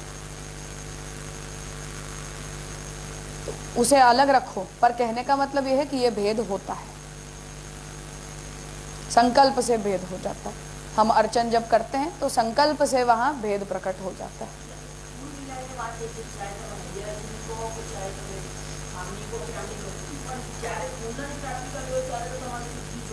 જોઈએ चाहिए, एसेंशियली चाहिए, आएगा ही आएगा।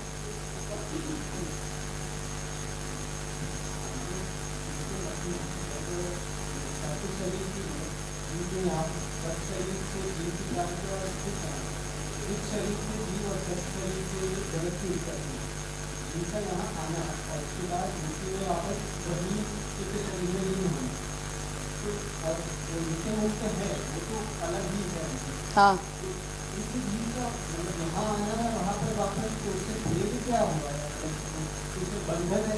वहाँ चित्त शरीर नहीं रहता है ना, हम चित्त शरीर से उत्पन्न होकर फिर जड़ शरीर को प्राप्त कर जाते हैं, अध्यासग्रस्त हो जाते हैं। हम नारायण के चित्त शरीर से उद्भूत हैं, इस प्रकार का अभिमान हमारा नहीं रह जाता है। ये सांसारिक होना,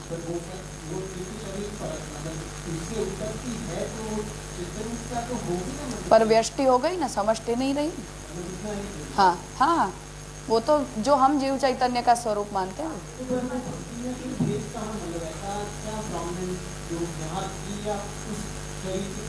अध्यासग्रस्त होकर किया और अध्यास निवृत्त होकर किया तो फर्क तो पड़ता ही है। मनो अवस्था में फर्क पड़ता है, हमारे द्वारा किए गए उपचारों में फर्क पड़ता है, ठाकुर जी के विषय में हमारे भाव में अंतर पड़ता है, अंतर तो पड़ता ही। अब हम तो आज आलस आया तो चलो छोड़ो, हटाओ, 4 सामग्री का नियम था, आज तो थक गए, घंटा ला रहा, 2 करो, चलेगा। कभी मगज अपना ठिकाने नहीं है तो जल्दी जल्दी निपटा कर अब फिर दूसरे कामों में अपन तो लगता है। ये सब तो बद्ध शरीर वाले को तो कोई ठाकुर जी के साथ ठिकाने से थोड़ी रहते हैं, हम चलाते हैं जैसे तैसे, पर मुक्त करेगा तो ऐसे नहीं करेगा ना, तारतम्य तो होगा।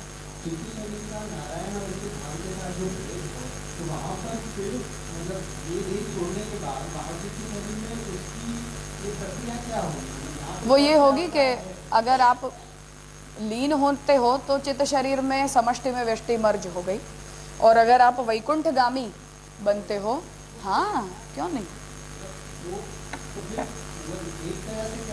जैसे चित्त शरीर भी भगवान का जब तक समष्टि रूप से है तब तक वो प्राकृत नहीं है, तो है तो वो अप्राकृत अवस्था में ही। ऐसे ही जब हमें वैकुंठ लोक प्राप्त होता है और वहाँ नारायण अपनी सेवा के लिए हमें जो कुछ भी प्रदान करते हैं, तो वहाँ भगवान हमें उत्तम शरीर अप्राकृत देह प्रदान करते हैं, तनु नवत्व होता है।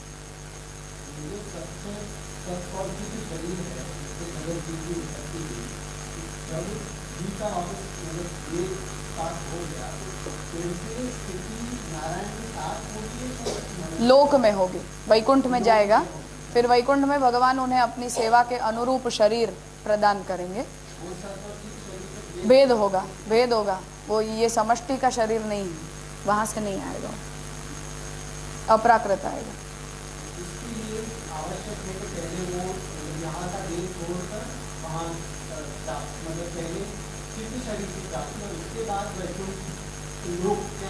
हाँ, फिर उसे वहाँ जो शरीर है, हाँ, क्योंकि वहाँ भी जो भी जड़ चेतन पदार्थ, मतलब जैसे ठाकुर जी का सिंहासन हो, ठाकुर जी के आयुध हो, ठाकुर जी के वस्त्र हो, अलंकार हो, ये सब सत और चित्त जन्य नहीं होते हैं ना, आनंदात्मक हैं। ऐसे हमें वहाँ जो भी शरीर मिलता है वो नूतन शरीर दिया जाता है, जो भगवत लोक में सेवा योग्य होता है।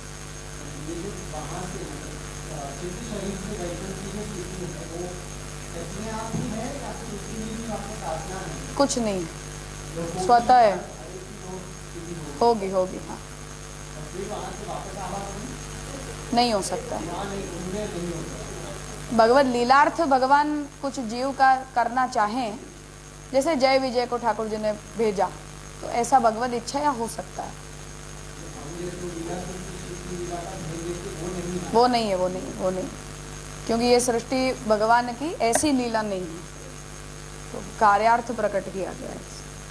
तो जय विजय जैसे ब्रह्मांड में वापस आते हैं, ऐसे भगवान की इच्छा से वहाँ का कोई जीव ठाकुर जी के कार्य के लिए आ सकता है, वो भी ठाकुर जी की सेवा ही है, तो सेवार्थ आ सकता है, जैसे भगवान भी आ सकते हैं ऐसे।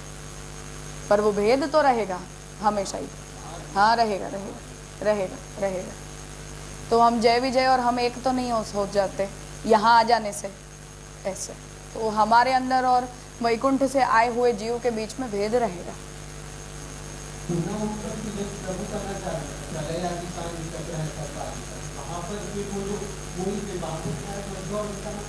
नहीं होता, उनकी कभी नहीं होगी। हाँ, मुक्तों की सृष्टि कभी नहीं, नूतन सृष्टि हो।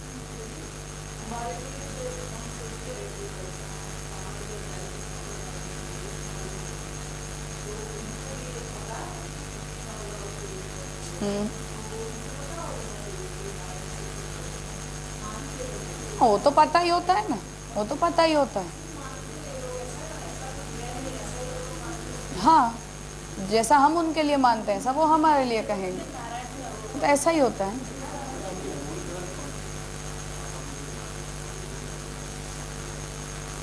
नहीं, शास्त्रों के बारे में किसी का कोई मतभेद है ही नहीं, सब मूल शास्त्र सबके लिए एक जैसे ही हैं।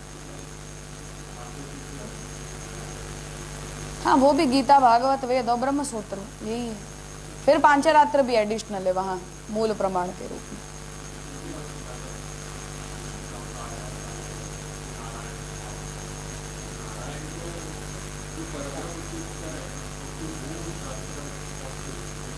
नहीं तो भागवत जी से भी हो जाएगा ना,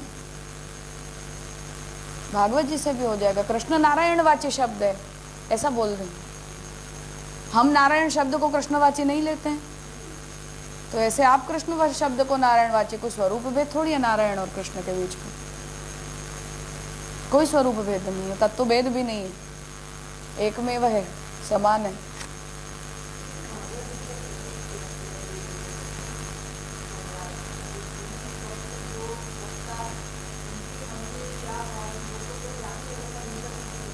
वो सर्वलोक शिक्षणार्थ होता है, जिसे जो अर्थ प्रकट करवाना भगवान चाहते हैं वो करो।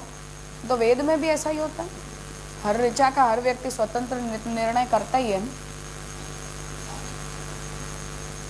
एकम सद्विप्रा बहुधा वदंती है तो अपनी परंपरा है, बहुत एक्सक्लूसिव कस्टमाइजेशन है, और शास्त्र इसकी अत्यधिक प्रशंसा करता है, अपने यहाँ बहुत अच्छा माना जाता है। हाँ,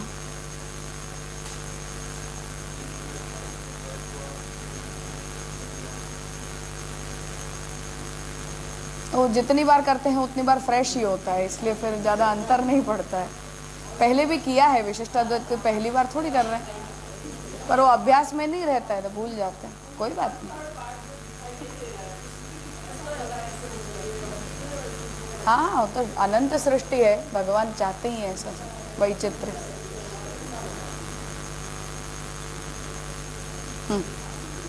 आप विराम ले लो, फिर आगे देखते हैं। अब आए शंकराचार्य जी।